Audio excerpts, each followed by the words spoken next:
সুপ্রভাত। আমরা আজকে ক্লাস শুরু করব গত ক্লাস যেখানে শেষ করেছিলাম সেখান থেকে।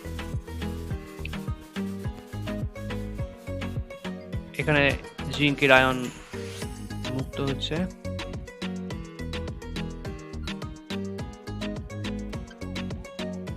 এবং পজিটিভ আয়নগুলো এই প্রান্ত থেকে ইলেকট্রন গ্রহণ করছে এবং নিঃসরিত হচ্ছে। এক্ষেত্রে আলো জ্বালানোর শক্তি কে যোগাচ্ছে? প্রশ্ন ছিল এটি। সে শক্তি যোগাচ্ছে ব্যাটারি, এবং সে শক্তি পাচ্ছে কিভাবে? না, ব্যাটারির মধ্যে ঘটে চলা রাসায়নিক বিক্রিয়া থেকে। তা ওই জন্য আমরা বলে থাকি যে ব্যাটারিতে রাসায়নিক শক্তি তড়িৎ শক্তিতে রূপান্তরিত হয়। আমরা এই পুরো অ্যানিমেশনটাকে হাতে কলমে বাস্তবে করে দেখার চেষ্টা করেছি। চলো দেখে নিই প্রথম সেই ঘটনাটি। এখানে একটি ব্যাটারি থেকে তার এসে, যেটাকে আমরা এখানে সংযুক্ত করার পরে তড়িৎ বর্তনীতে যে লাইটটি সেটা আসলে জ্বলছে এবং সেই তারটিকে বিচ্ছিন্ন করার পর আবার লাইটটি নিভে যাবে। আমরা বর্তনীটাকে একটু ভালো করে বুঝে নেওয়ার চেষ্টা করব। এখানে এই যে বর্তনীর এই তারটি এখানে যুক্ত করাতে বর্তনীটি সম্পূর্ণ হচ্ছে। তাই বর্তনীর মধ্য দিয়ে তড়িৎ প্রবাহিত হবে। এখন তড়িৎ প্রবাহ কোন দিক থেকে হচ্ছে বোঝার জন্য আমরা ব্যাটারির পজিটিভ প্রান্ত কোন দিকে প্রথম জানার চেষ্টা করব। পজিটিভ প্রান্তটা এইদিকে এবং নেগেটিভ প্রান্তটা এইদিকে। তাই তড়িৎ প্রবাহ পজিটিভ প্রান্তের দিক থেকে নেগেটিভ প্রান্তের দিকে এই গতিপথে পৌঁছাচ্ছে। কিন্তু ব্যাটারির মধ্য দিয়ে কিভাবে কোন দিকে তড়িৎ প্রবাহিত হচ্ছে তা আমরা এই পাশের এই ছবিতে খেয়াল করার চেষ্টা করব। এখানে পজিটিভ প্রান্ত এটা, নেগেটিভ প্রান্ত এটা। কিন্তু কিভাবে আমরা বলছি পজিটিভ প্রান্ত এটা, নেগেটিভ প্রান্ত এটা, তোমরা আমাকে জানিও। আমরা যখন দেখবো যে ব্যাটারিটা আমরা কিভাবে তৈরি করেছি তখন তোমরা বুঝতে পারবে সেটা। যাই হোক, আমরা ব্যাটারির মধ্য দিয়ে তড়িৎ প্রবাহের অভিমুখ যেটা হবে সেটা পজিটিভ প্রান্ত থেকে এই দিকে। এখন আমরা যদি ব্যাটারির সঙ্গে আমাদের তড়িৎ বর্তনীটাকে এখানে আঁকি তাহলে একটা জিনিস খেয়াল করতে পারবো। সেটা দেখো, আমাদের তড়িৎ বর্তনীতে এটা হচ্ছে রোধ, এখানে আমরা একটা ল্যাম্প রেখেছি এবং এখানে আমাদের তড়িৎ বর্তনীর মধ্য দিয়ে তড়িৎ প্রবাহের অভিমুখ কিন্তু এই দিকে, আর ব্যাটারির মধ্য দিয়ে তড়িৎ প্রবাহের মুখ এই দিকে। দেখতেই পাচ্ছ এটি বিপরীত দিকে। আচ্ছা, এবার আমরা ব্যাটারি কিভাবে তৈরি করেছি সেটা দেখে নিই। এই হচ্ছে আমাদের ব্যাটারি, যেখানে এটা তৈরি করেছি আমরা কিছু পুরানো পয়সা দিয়ে।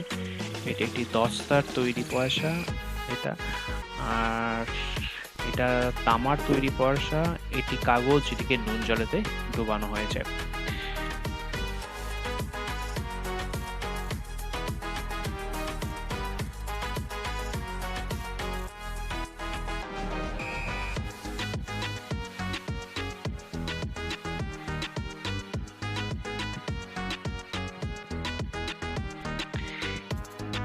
এই ব্যাটারিতে আমরা কিভাবে কোনটি পজিটিভ প্রান্ত কোনটি নেগেটিভ প্রান্ত বলছি সেটা বুঝে নেওয়ার জন্য দেখে নিই।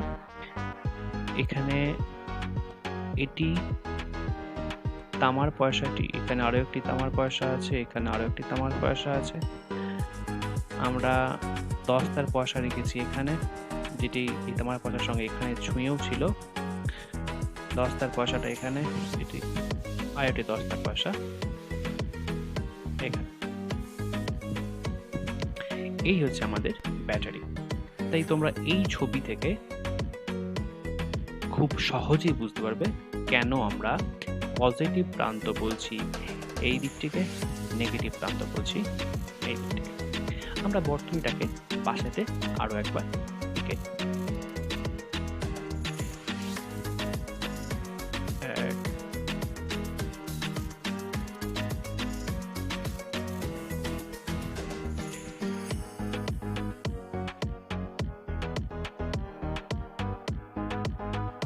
এই হচ্ছে আমাদের ব্যাটারি। আমাদের এই ব্যাটারির সঙ্গে আমরা এখন যে বর্তনীটি আঁকবো সেখানেতে কোনো আলো আঁকবো না, শুধু রোদটা আঁকবো।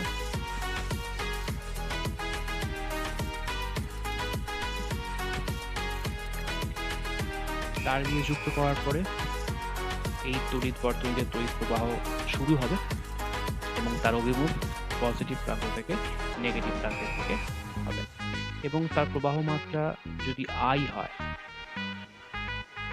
সেই তড়িৎ প্রবাহ মাত্রা এই রোধের মধ্য দিয়ে যাওয়ার ফলে এই রোধের একটি বিভব পতন লক্ষ্য করা যাবে। বৈজ্ঞানিক ওহম তিনি বললেন এই রোধের মধ্যে যদি বিভব পতনের মান ভি হয়, সেই বিভব পতন নির্ভর করবে ওই রোধের মধ্য দিয়ে যাওয়া প্রবাহ মাত্রার মানের উপর, মানে ভি প্রপোর্শনাল টু আই। আমরা লিখতে পারি ভি সমান সমান আই ইন্টু আর। আর হচ্ছে এখানে ধ্রুবক, এটি ওই রোধের মানকে বোঝায়। এখন এখানে যেমন তড়িৎ বর্তনীতে রোধের মধ্যে দিয়ে তড়িৎ প্রবাহিত হওয়ার জন্য এটি বিভব পতন হয়, ঠিক তেমনি ব্যাটারির মধ্যে দিয়ে যখন তড়িৎ প্রবাহিত হচ্ছে সেখানে ব্যাটারির অভ্যন্তরীণ রোধের জন্য সেখানে বিভব পতন হবে। যদি ব্যাটারির অভ্যন্তরীণ রোধকে আমরা ছোট হাতের আর দিয়ে প্রকাশ করি তাহলে আই প্রবাহ মাত্রা যাওয়ার জন্য বিভব পতন হবে I into small R.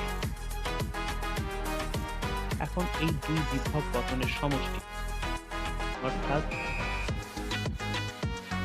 I into capital আর মানে তড়িৎ বর্তনীর রোধ এবং আই ইন্টু স্মল আর মানে কোষের অভ্যন্তরীণ রোধ, এই দুই রোধের জন্য যে বিভব পতন হচ্ছে তাদের সমষ্টি সমান হবে তড়িৎ কোষের মোট তড়িৎ চালক বলের সমান। ঠিক আছে, আচ্ছা এবার আমরা রোধকে বিভিন্ন রকম ভাবে সাজাতে পারি, শ্রেণী সমবায়, সমান্তরাল সমবায়।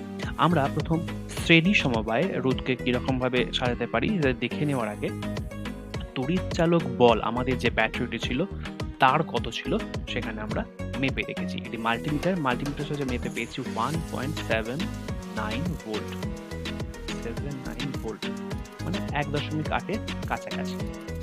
এখন আমাদের দেখো তিনটে ব্যাটারি ছিল, পরপর তিনটে ব্যাটারিকে পাশাপাশি রাখা ছিল, তাই একটা ব্যাটারির জন্য তাহলে কত ভোল্ট হচ্ছে না 0.6 ভোল্ট। এখন এটাই তড়িৎ চালক বল কেন? তার কারণ এখানে এই ব্যাটারিটি সম্পূর্ণ খোলা অবস্থায় আছে, এর সঙ্গে কোনো সম্পূর্ণ তড়িৎ বর্তনী যোগ করা নেই, তাই এটি হচ্ছে আমাদের তড়িৎ চালক বল ছিল আমাদের ব্যাটারি। এবার আমরা দেখে নেব আমাদের রোধের বিভিন্ন প্রকার সজ্জা। এটি হচ্ছে শ্রেণী সমবায় রোধের। এটাকে একটু বিস্তারিত আলোচনা করার জন্য আমরা এখানে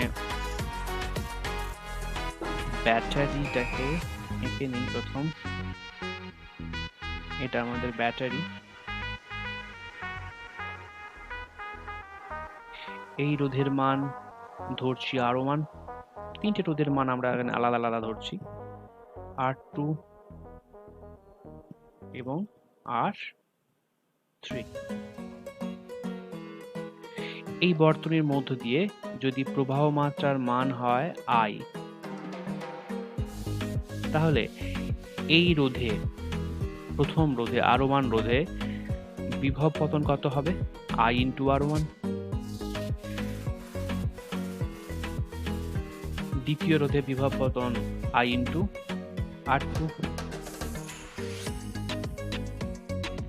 তৃতীয় রোধেতে বিভব পতন I ইন্টু R3।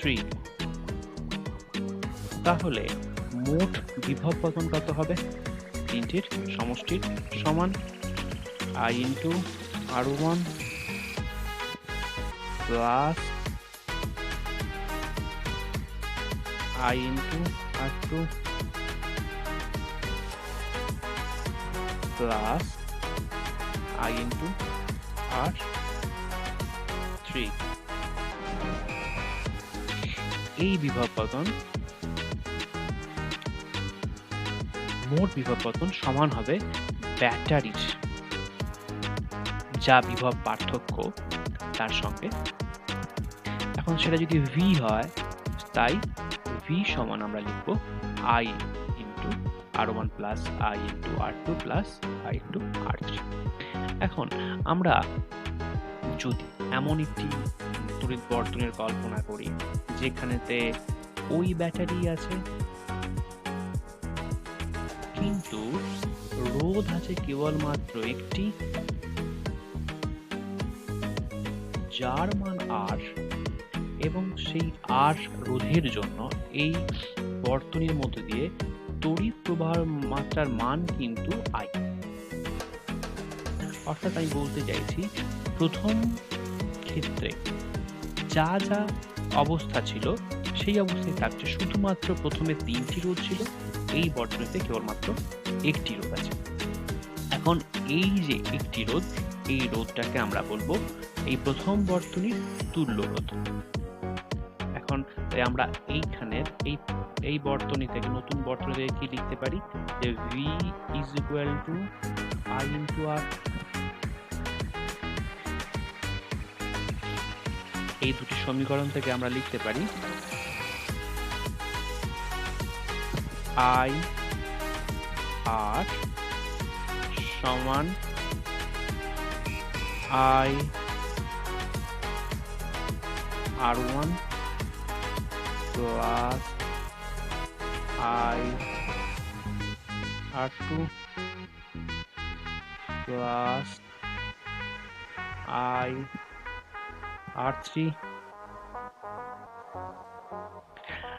উভয় পক্ষে I দিয়ে ভাগ করে দিলে পরে আমরা যা পাবো R সমান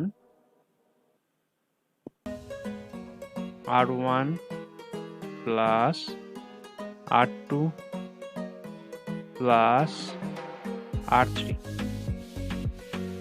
অর্থাৎ আমরা বলতে পারি যদি রোধকে শ্রেণী সমবায়ে সাজানো হয় তাহলে তাদের তুল্য রোধের মান তাদের প্রত্যেকের রোধের যোগফলের সঙ্গে সমান। তাহলে আমাদের এই তিনটি রোধের জন্য তুল্য রোধের মান কত হবে? আমরা এই মাল্টিমিটারের সাহায্যে মেপে রেখেছি। মেপে কত পেয়েছি? 35.2 ওহম। 35.2 ওহম। মানে আমরা এই তিনটে রোধের পরিবর্তে 35.2 ওহমের একটি রোধ আমরা যদি ব্যবহার করি তাহলে তার প্রভাব বর্তনীতে একই থাকবে। আমরা এখন যদি সমান্তরাল সমবায়ে রোধগুলিকে যুক্ত করি, মানে এইভাবে যুক্ত করি, তাহলে কি হয় ঘটনাটি আমরা বোঝার চেষ্টা করব। আমরা প্রথম আমাদের বর্তনীটাকে এঁকে নেব। তা প্রথম রোধ R1,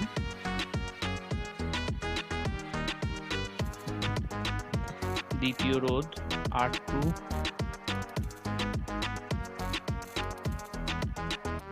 তৃতীয় রোধ R3। এবার যদি আমরা ব্যাটারিটাকে এখানে আঁকি তাহলে বর্তনীটি আমাদের সম্পূর্ণ হলো। এক্ষেত্রে আমরা বিভব পার্থক্য ব্যাটারি হচ্ছে V। এখন যদি ধরেই নি এখানেতে তড়িৎ প্রবাহ মাত্রার মান ব্যাটারি থেকে যখন আমরা হিসাব করছি তখন যদি I হয়,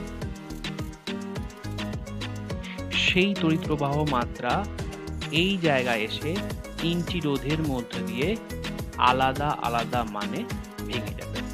তাহলে এই রোধের মধ্য দিয়ে যাওয়ার সময় ধরলাম সেটির মান I1,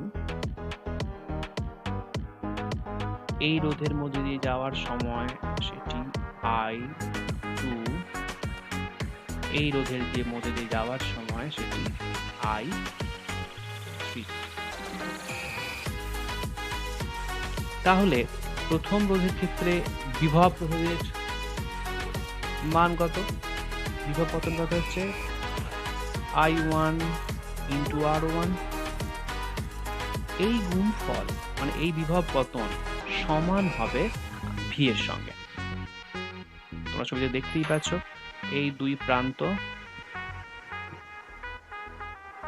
আচ্ছা, তাহলে এখান থেকে আমরা কি লিখতে পারি? I1 সমান আমরা লিখতে পারি V/R1। আমরা এভাবে লিখছি তার কারণ আমাদের একটু পরে এই আকারটি কাজে লাগবে। দ্বিতীয়টির ক্ষেত্রে আমরা একই রকম ভাবে লিখতে পারি I2 সমান V/R2।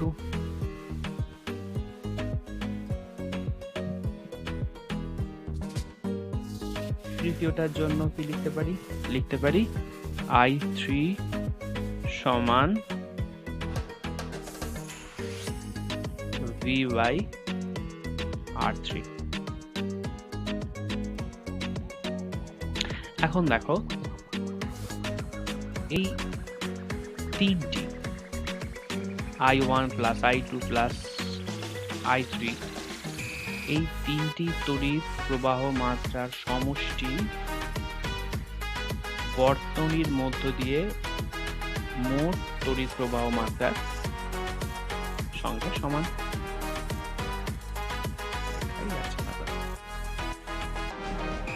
মানে সেটা সমান I। আমরা এবার ভাবতে চাইছি যে আমরা এমন একটি বর্তনী কথা ভাবছি যেখানে তিনটি রোধের পরিবর্তে আছে কেবল একটি রোধ।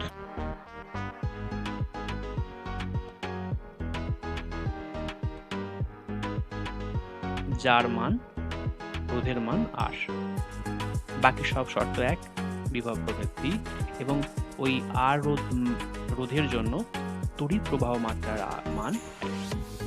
তাহলে এই ক্ষেত্রে I সমান কি লিখতে পারি? আমরা I সমান লিখতে পারবো V/R।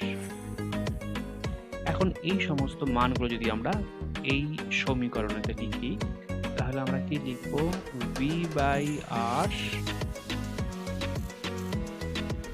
সমান V/R1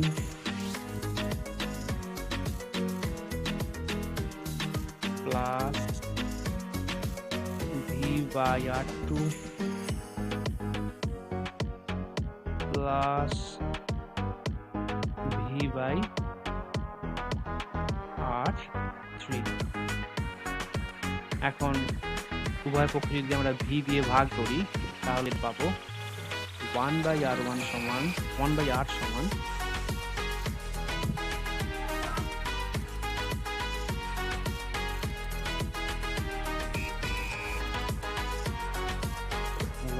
R1 plus 1/R2 plus 1/R3। তাহলে আমরা এখানে দেখতে পাচ্ছি তুল্য রোধের সঙ্গে এই রকম ভাবে আমাদের রোধগুলি সম্পর্কিত। লেখাটা খুব বাজে হয়েছে, যাই হোক, আমরা যদি আমাদের এই তুল্য রোধের মান কত হবে মাল্টিমিটারের সাহায্যে মাপার চেষ্টা করি, কত পাই দেখি। দেখো আমরা এখানে মেপে পেয়েছি 5.3 ওহম, শ্রেণী সমবায় পেয়েছিলাম 35 ওহম, এখানে পেলাম 5.3 ওহম, তাই অনেক কমই পেলাম। ঠিক আছে, আজকে আমরা এই পর্যন্তই পড়লাম, আমাদের ক্লাস এখানেই শেষ হলো।